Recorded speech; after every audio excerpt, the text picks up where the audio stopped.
RM39 classes YouTube channel में आप सभी का हार्दिक स्वागत है साथियों, अभिनंदन है। तो साथियों, इस वीडियो में हम बात करेंगे कि जैसा आप सभी को विदित होगा कि अभी सब जगह एक ही खबर चल रही है कि शिक्षकों का इस समायोजन हो रहा है।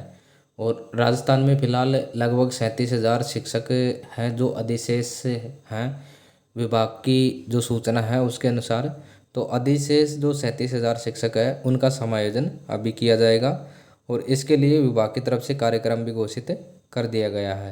यानी कार्यक्रम भी बहुत फास्ट है कि 18 सितंबर से और 26 सितंबर तक ये कार्यक्रम मतलब 37,000 जो टीचर हैं उनका और साथ ही अन्य जो शिक्षक है उनका समायोजन कर दिया जाएगा। तो अब सबके मन में हर जगह पे हर टीचर के मन में सवाल है कि कहीं हम अधिशेष न हो जाएं या फिर कहीं हम हैं जो दूसरी जगह न चले जाएं। और जो सीनियर टीचर हैं वो भी सोच रहे हैं कि हमारा नंबर आ सकता है, और जूनियर है वो भी सोच रहे हैं कि हमारा नंबर इसके अंदर आ सकता है अधिशेष होने में। तो साथियों, ये सारी चीज़ें इस वीडियो में हम बताएंगे आपको कि समायोजन के अंदर सीनियर या जूनियर दोनों में से अन्य विद्यालय के लिए अधिशेष कौन होगा या कौन वहाँ से उस विद्यालय से जाएगा और किन शिक्षकों का इसमें समायोजन होगा।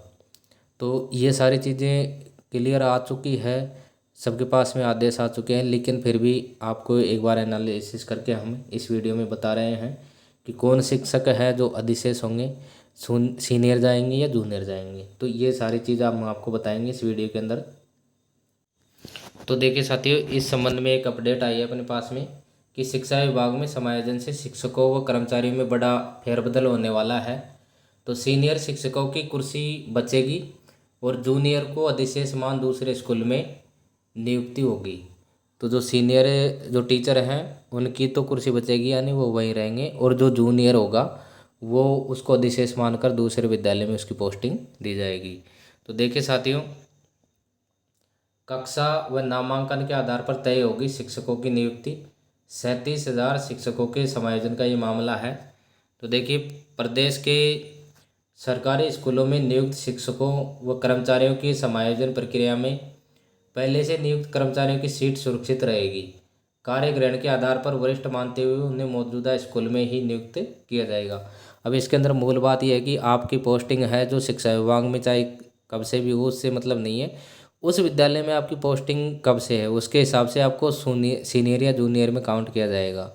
यदि आपकी पोस्टिंग जो टीचर है जैसे लेवल सेकेंड फर्स्ट के अंदर है आपकी, तो लेवल फर्स्ट में जितने भी टीचर है उसमें आपकी पोस्टिंग कब की है। यदि आपकी सबसे पहले है तो लेवल फर्स्ट में आप यानी सीनियर हो गए, और यदि लेवल सेकेंड में है तो क्या आप यदि सबके बाद में पोस्टिंग है तो आप जूनियर हो। इसी प्रकार से लेवल 2 में भी ये स्थिति है कमोबेश, और जो सेकंड ग्रेड है उसके अंदर भी ये स्थिति है। लेकिन सेकंड ग्रेड के अंदर जो सब्जेक्ट के हिसाब से होगा समायोजन, यदि आपके सब्जेक्ट है तो ये चीज़ सिर्फ जो लेवल फर्स्ट है उसके अंदर चलेगी। सेकंड लेवल में जो आपकी जो सब्जेक्ट है उसके अनुरूप आपको यदि उस विद्यालय में पोस्ट है तो आपको वहीं पोस्टिंग दी जाएगी। यदि उस विद्यालय में पोस्ट नहीं है तो अन्यत्र आपको पोस्ट दी जाएगी।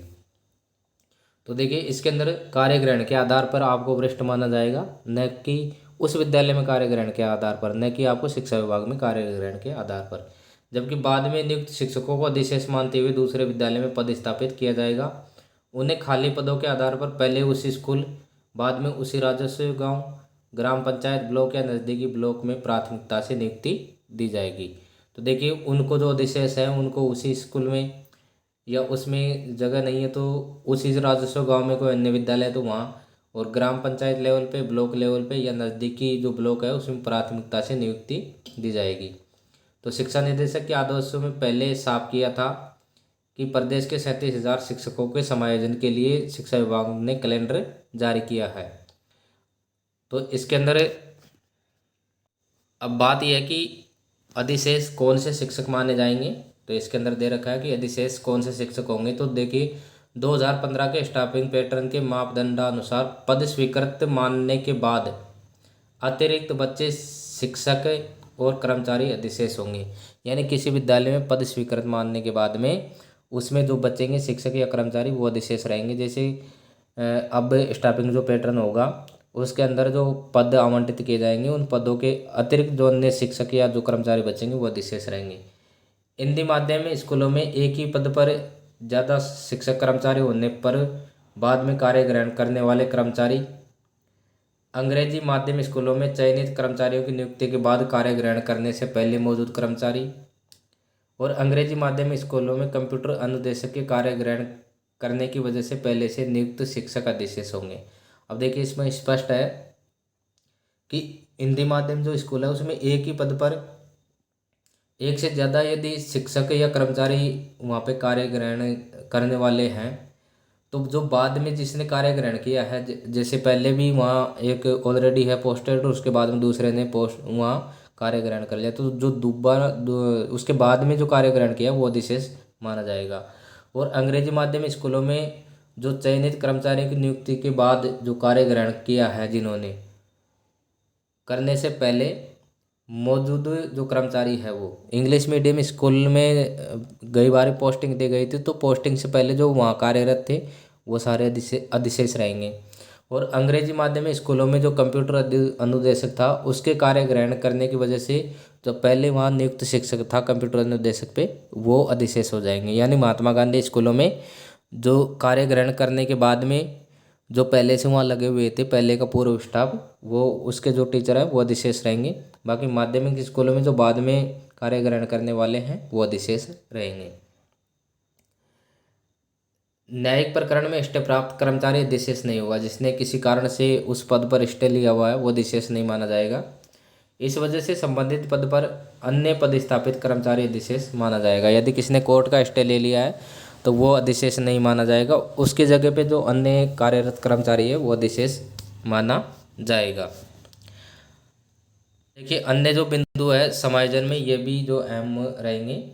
तो समायोजन शहरी क्षेत्र के अधिशेष कर्मचारियों का शहर और ग्रामीण क्षेत्र के कर्मचारियों को गांव में इनका जो नियुक्ति है वो दी जाएगी। अंग्रेजी माध्यम के अधिशेष शिक्षक, अंग्रेजी व हिंदी माध्यम के अधिशेष शिक्षक पहले हिंदी माध्यम स्कूलों में प्राथमिकता से समायोजित होंगे। यानी जो इंग्लिश मीडियम में जो अधिशेष है वो इंग्लिश मीडियम में ही उनको पोस्टिंग दी जाएगी।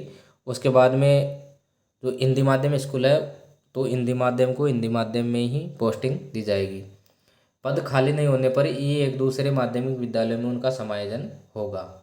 पंचायती राज शिक्षकों को माध्यमिक शिक्षा विभाग के स्कूलों में ही लगाया जाएगा। वहाँ पद खाली नहीं होने पर भी प्रारंभिक शिक्षा विभाग में नियुक्ति होगी। जो पंचायती राज के शिक्षक हैं उनको माध्यमिक शिक्षा में लगाया जाएगा। यदि वहाँ पोस्टें खाली नहीं है तो फिर उनको प्रारंभिक शिक्षा में लगाया जाएगा। तो देखिए प्रबोधक शिक्षाकर्मी, पंचायत शिक्षक, कनिष्ठ शिक्षक, पैरा टीचर और ट्रेनी जो शिक्षक है प्रारंभिक शिक्षा विभाग के ग्रामीण स्कूलों में ही इनका समायोजन होगा, शहरी स्कूलों में नहीं होगा। और ये प्रारंभिक शिक्षा के अंदर इनका समायोजन किया जाएगा। देखिए 2015 के मापदंड से होगी नियुक्ति। तो समायोजन 2015 में कक्षा व नामांकन के आधार पर तय कर कर्मचारियों की संख्या के मापदंड के आधार पर ही होगा। जो समायोजन 2015 के जो नियम है उनके अकॉर्डिंग इसमें समायोजन होगा।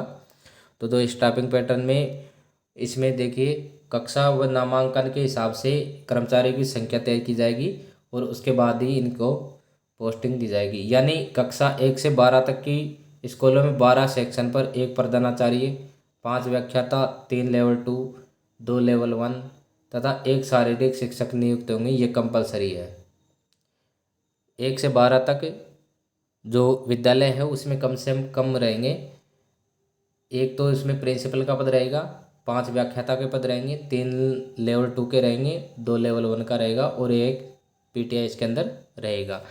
और इसमें जो नामांकन है उसके हिसाब से फिर से इनकी संख्या बढ़ जाएगी। इसी तरह से कक्षा 6 से 12 के स्कूल में लेवल 1 का 1 शिक्षक नहीं होने पर 12 तथा 9 में से 12 स्कूल में लेवल 1 व 2 के दोनों शिक्षक नहीं होने पर न्यूनतम 9 शिक्षक कार्यरत होंगे।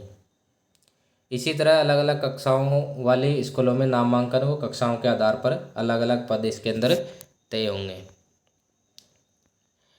तो देखिए अभी भी काउंसलिंग व नए जिलों को लेकर गफला चल रही है। समायोजन नए जिलों के हिसाब से होगा या पुराने जिलों के, ये अब तक साफ नहीं है।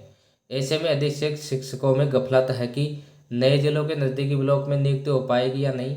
पदस्थापन के लिए काउंसलिंग की स्थिति भी साफ नहीं होने से पोस्टपेस में बनी हुई है।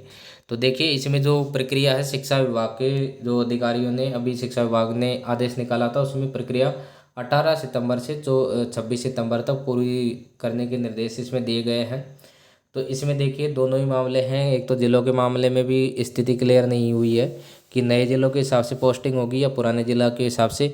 उसके बाद में इसमें काउंसलिंग का कहीं भी जिक्र नहीं है। इसमें केवल ये है कि उनका जो पदस्थापन आदेश है वो जारी किए जाएंगे।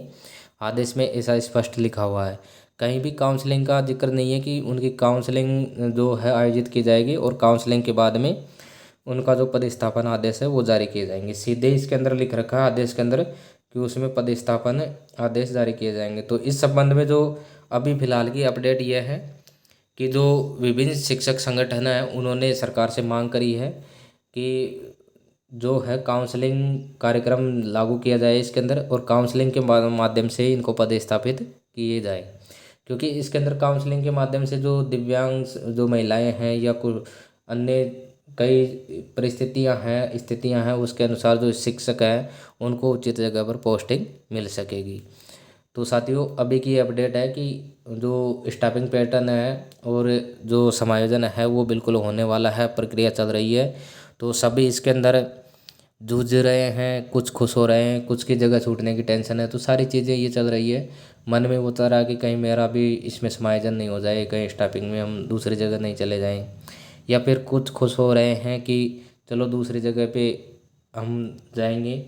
तो साथियों ये अभी की अपडेट है इस बीच में कि समायोजन की प्रक्रिया है वो चल रही है, लेकिन कुछ चीज़ें इसके अंदर स्पष्ट नहीं है कि जो समायोजन है पुराने जिलों के हिसाब से होगा या नए जिलों के, और साथ ही इसमें काउंसलिंग आयोजित होगी या अधिकारियों के अनुसार ही इसमें पोस्टिंग आदेश जारी किए जाएंगे। तो साथियों ये थी जानकारी मोटी मोटी कि किनका इसके अंदर समायोजन होगा, सीनियर या जूनियर। तो ये स्पष्ट हो गई कि जो सीनियर है उसका समायोजन इसमें होगा। तो साथियों एक बात स्पष्ट है कि जब डीपीसी होती है तो डीपीसी में वरिष्ठतम जो अध्यापक होता है वो विद्यालय से जाता है, और जो स्टाफिंग पैटर्न होता है या समायोजन होता है तो उसमें जूनियर जो कर्मचारी या शिक्षक होता है उसको विशेष माना जाता है या उस विद्यालय से वो जाता है। तो इसमें जो सीनियर शिक्षक है ये वही रहेंगे, और जो जूनियर होगा वो उस विद्यालय में अधिशेष होगा और उसको दूसरी जगह पोस्टिंग दी जाएगी। तो साथियों ये थी जानकारी। अगले वीडियो में नई जानकारी के साथ हम पुनः मिलते हैं। नमस्कार।